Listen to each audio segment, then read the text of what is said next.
Bismillahirrahmanirrahim. Alhamdulillahi rabbil alamin.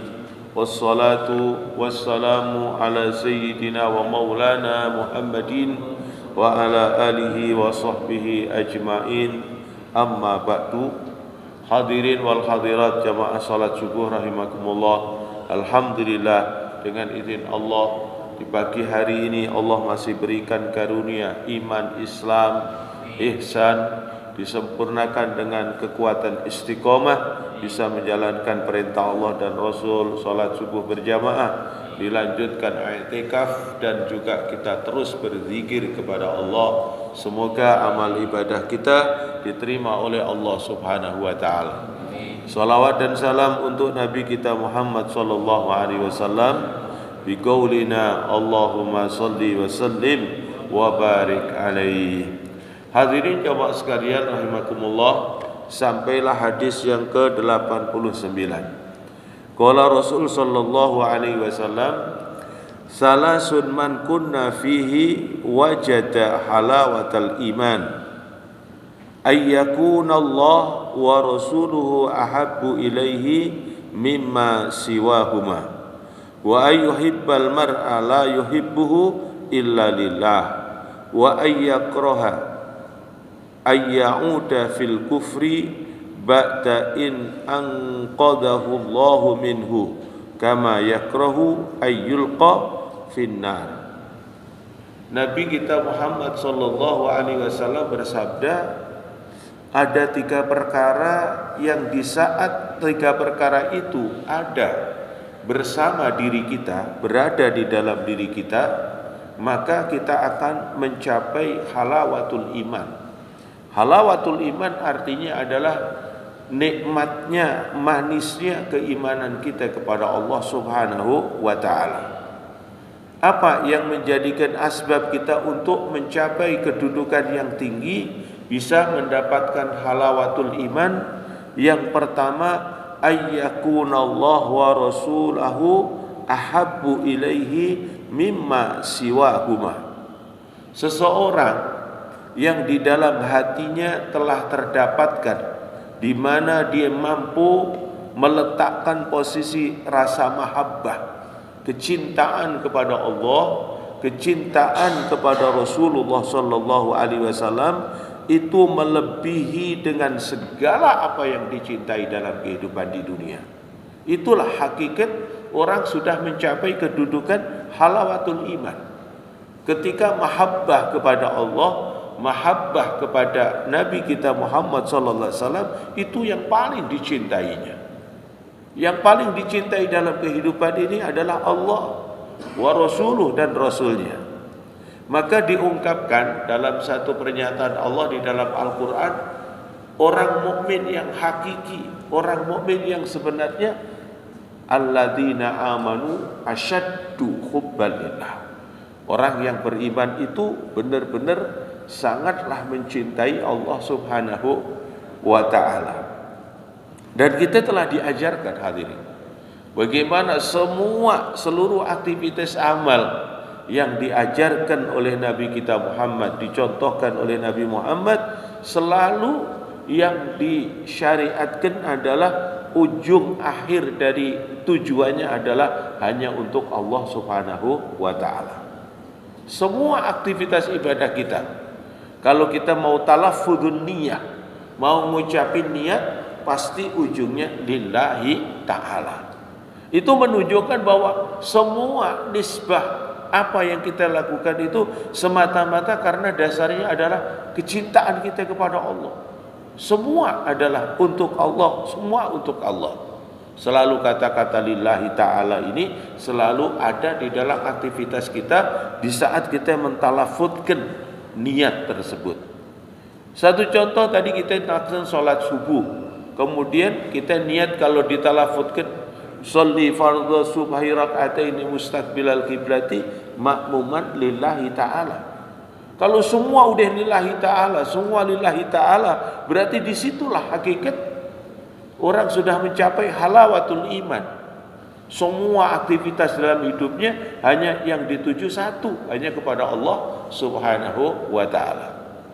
doa-doa yang diajarkan oleh Nabi sallallahu alaihi wasallam, yang sering hanya orang pada mengenal doa tersebut lebih banyak cenderung di saat bulan Ramadan. Ada satu amaliyah yang selalu kita minta, Allahumma inna nas'aluka ridhaka wal jannah wa na'udzubika min sakhatika wan nar. Jadi itu hakikat yang dituju oleh kita untuk mencapai kedudukan yang tinggi di sisi oleh Allah. Kita disebutkan mempunyai halawatul iman kalau mampu meletakkan Allah dan Rasulnya lebih yang dicintai dari segala macam yang ada di dalam kehidupan dunia ini.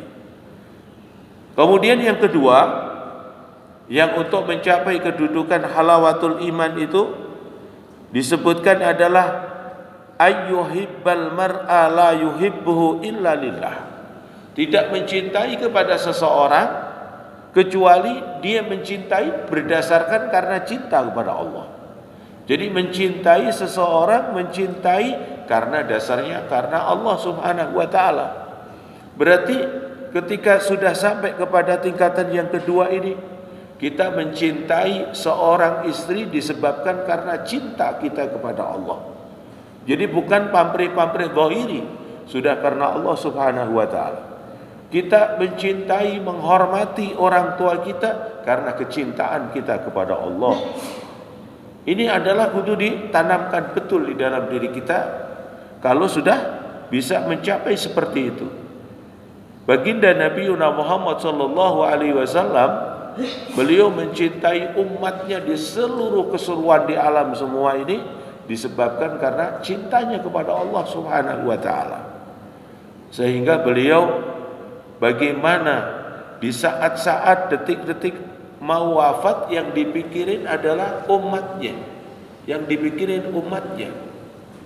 Karena beliau diutus oleh Allah sebagai rahmatan lil alamin. Beliau diutus oleh Allah Subhanahu wa taala untuk menyelamatkan umat manusia dari azab Allah, dari neraka Allah.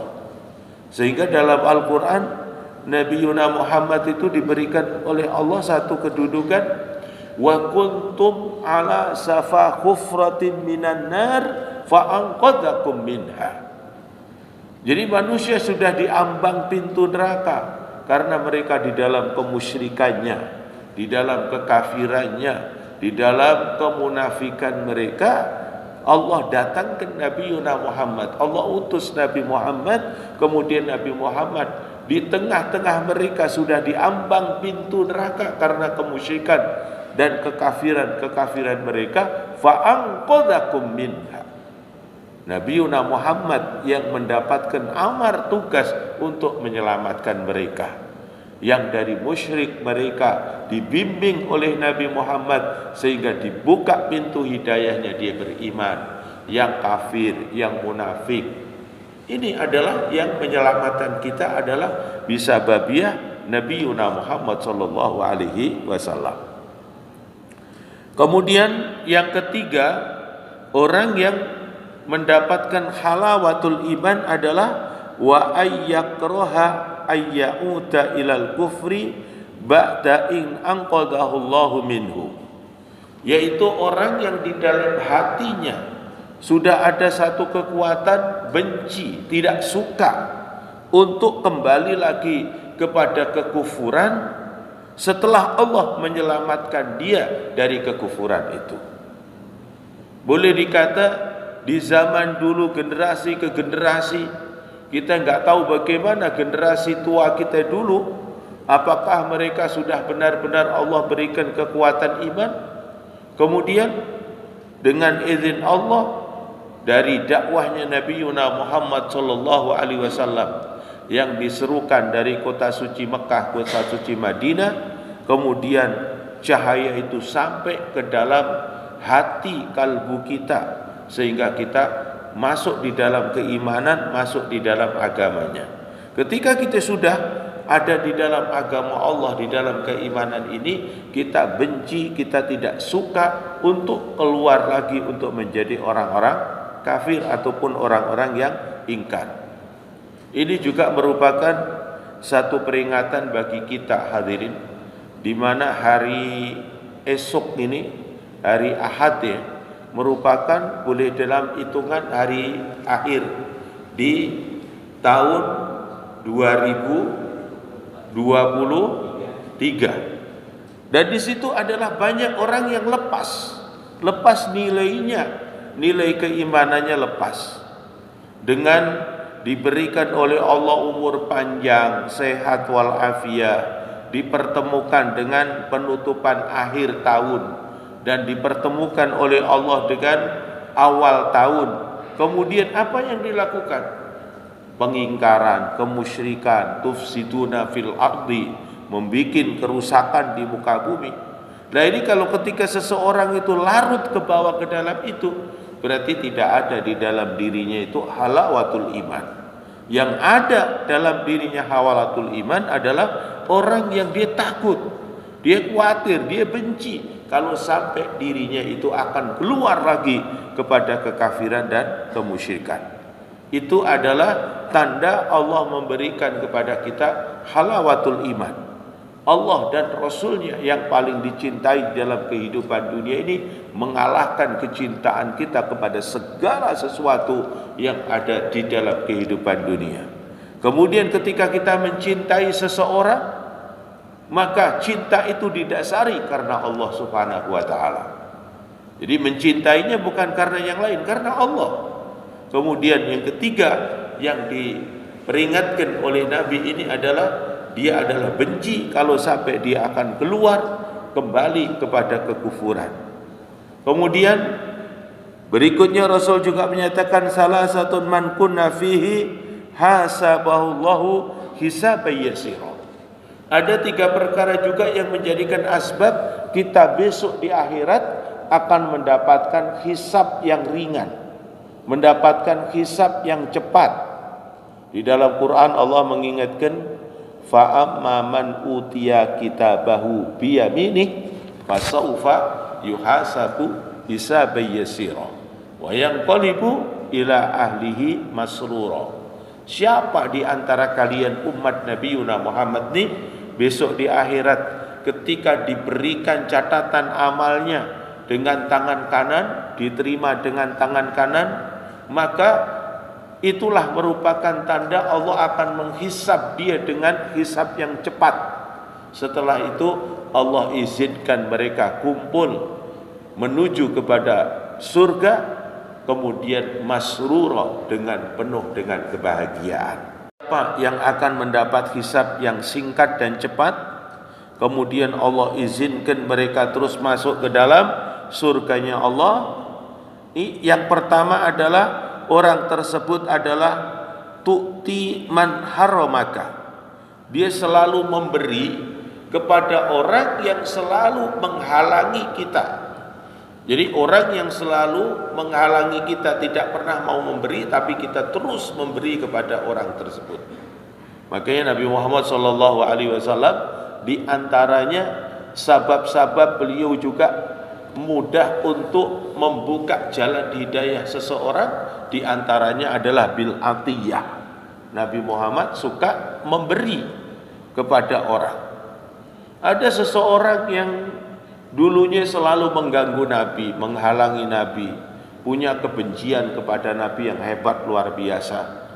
Kemudian ketika dikhabari bahwa orang itu sakit, kemudian Nabi Muhammad membawa sesuatu, membawa hadiah. Kemudian Nabi bawa hadiah, kemudian dia menjenguk kepada orang yang sakit itu. Kemudian sesampainya di rumahnya orang tersebut, dia sangat terkejut. Ternyata orang yang dimusuhi, yang diganggu, yang disakiti, inilah orang yang pertama kali menjenguk di saat dia sakit. Ini orang yang pertama kali memberikan hadiah di saat dia dalam kondisi sakit. Maka dalam kondisi itu Allah merubah hatinya yang keras, yang hatinya membenci tadi dirubah oleh Allah Subhanahu wa taala, dari mereka hati yang keras menjadi hati yang lembut. Dari hati membenci kepada Nabi Muhammad dirubah menjadi hati yang mencintai Nabi Muhammad. Sehingga ungkapannya Muhammad sebelum ini tidak ada nama yang paling aku benci di dalam kehidupanku kecuali namamu. Hari ini tidak ada nama yang paling aku cinta kecuali namamu. Sebelumnya tidak ada nama Tuhan yang paling aku benci di dalam kehidupanku ini kecuali nama Tuhanmu. Hari ini tidak ada nama Tuhan yang paling aku cinta kecuali adalah nama Tuhanmu. Ini bil atiyah, ini dengan hadiah. Dengan hadiah, dengan pemberian menjadikan asbab begitu Allah buka pintu hidayahnya sangatlah mudah. Maka ketika kita selalu memberi kepada orang yang menghalangi kita, orang yang tidak pernah mau memberi kepada kita tapi kita beri terus, itu menjadikan asbab nanti kita di akhirat akan mendapat hisab yang cepat. Kemudian wa ta'fu amman zalamaka, dan maafkan, memberi maaf kepada orang-orang yang mendolimimu. Ini juga amaliyah ini Bapak, zahirnya kalau kita terangkan rasanya mudah, tapi ternyata praktiknya super sulit Pak. Memaafkan orang yang mendolimi kita, ya. Baginda Nabi SAW yang memberikan sabda ini, beliau yang mengamalkan terlebih dahulu. Orang yang mendolimi Nabi semua dimaafkan sama Nabi, ya. Bahkan sampai, ya, istilahnya sudah terlalu beliau menyakitin kepada Nabi Muhammad, masih tetap saja dimaafkan. Itulah yang diajarkan oleh Nabi, dan hendaknya kita kudu belajar semampu-mampunya. Walaupun prosesnya lama, harus kita bisa untuk mengikuti jejaknya Nabi. Kemudian yang ketiga, watasilu man qata'aka, sambunglah tali silaturahim kepada orang-orang yang memutuskan hubungan denganmu. Kalau kita ini misalnya nyambung silaturahim kalau sama teman-teman yang sudah nggak ada masalah, ya kita mampu saja setiap saat bisa. Tapi yang sulit adalah orangnya itu ingin memutuskan hubungan dengan kita, terus kita pengen nyambung, itu rasanya sulit. Tapi kita harus belajar. Jadi ini yang menjadikan asbab ringannya hisab besok di akhirat. Yang pertama, kita usahakan selalu memberi orang yang menghalangi kita, selalu memaafkan orang yang mendolimi kita, dan kita selalu menyambung silaturahim orang yang berusaha untuk memutuskan tali silaturahim dengan kita. Kemudian hadis berikutnya Rasul sallallahu alaihi wasallam menyatakan salah satu munjiatun, ada 3 perkara yang mengantarkan untuk menjadi penyelamat bagi kita. Yang pertama adalah khasyatullahi ta'ala fi sirri wal alaniyah. Takutlah kepada Allah dalam kondisi apapun, dalam kondisi tersembunyi ataupun dalam kondisi terbuka, dalam kondisi kesendirianmu ataupun dalam kondisi kamu bersama orang banyak, tetap dalam takut kepada Allah. Kadang orang ini begini Bapak, di saat kita di tempat yang ramai, kita punya rasa takut pada Allah, sehingga dari bukti rasa takut itu kita nampak baik dari sisi ucapan, nampak baik dari sisi amal perbuatan kita, sehingga nampak solehnya kita, ketaatannya di hadapan orang banyak. Tapi ketika dalam kesendirian, kita di rumah dalam kesendirian, kita masih ada nggak rasa takut kepada Allah? Artinya punya komitmen tetap dalam ibadahnya, diperbanyak dalam kesolehan ucapan tindakannya. Kadang orang di dalam kehidupan bersama orang takut sama Allah, tapi ketika dalam kesendirian udah gak takut sama Allah. Lah udah gak ada orang ini, keluarga gak tahu, teman gak tahu, akhirnya di situ apa? Maasi, dia maksiat kepada Allah. Ya. Kemudian ketika dia dalam diawasi orang banyak seolah-olah takut sama Allah, dalam kesendirian dia sudah gak ada rasa takut kepada Allah. Ketika kita punya sifat khauf kepada Allah fi sirri wal alaniyah, itu adalah rasa takut kita kepada Allah ini al-munjiat yang akan menyelamatkan kita. Yang kedua, wal adlu fir ridha wal ghadab. Kemudian kita bisa berlaku adil dalam kondisi apapun. Dalam kondisi kita ini ghadab, marah-marah, tetap bisa menegakkan keadilan. Apalagi dalam kondisi ikhtiar, dalam kondisi ridha, tidak ada kemarahan. Nah, justru yang sering terjadi, orang bisa melakukan keadilan di saat kita dalam ridha, dalam kondisi normal, itu bisa menegakkan keadilan. Yang salah kita katakan salah, yang benar kita katakan benar. Tapi kalau marah-marah, kadang kita sudah nggak terkontrol. Yang benar kadang bisa dibalik menjadi salah. Yang salah bisa kita balik menjadi yang benar.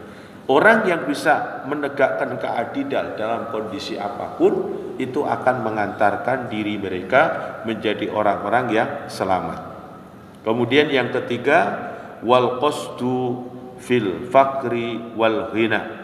Kemudian orang tersebut selalu bisa bertindak dalam kondisi ausat, yang tengah-tengah, dalam kondisi fakir ataupun dalam kondisi kaya, dalam kondisi sukses ataupun tidak sukses, dengan tetap bersikap ada di tengah-tengah, mengambil apa yang dicontohkan Nabi, khairul umur awsatuha, sebaik-baiknya segala urusan itu yang sedang. Semoga Allah Subhanahu wa taala memberkahi kepada kita semua, bisa kita mendapatkan halawatul iman, dan juga kita bisa mendapatkan hisab yang ringan, dan juga semoga kita mendapatkan jalan untuk menuju keselamatan di dunia dan akhirat. Ya arhamar rahimin farij 'alal muslimin. Allahumma arzuqna ilman nafi'ah wa rizqan halalan tayyiban mubarakan fih. Rabbana hab lana min azwajina wa dhurriyyatina qurrata a'yun waj'alna lil muttaqina imama. Rabbana atina fid dunya hasanah bil akhirati hasanah wa qina adzabannar. Sallallahu ala khairi khalqi walhamdulillahi rabbil alamin. Wassalamu alaikum warahmatullahi wabarakatuh.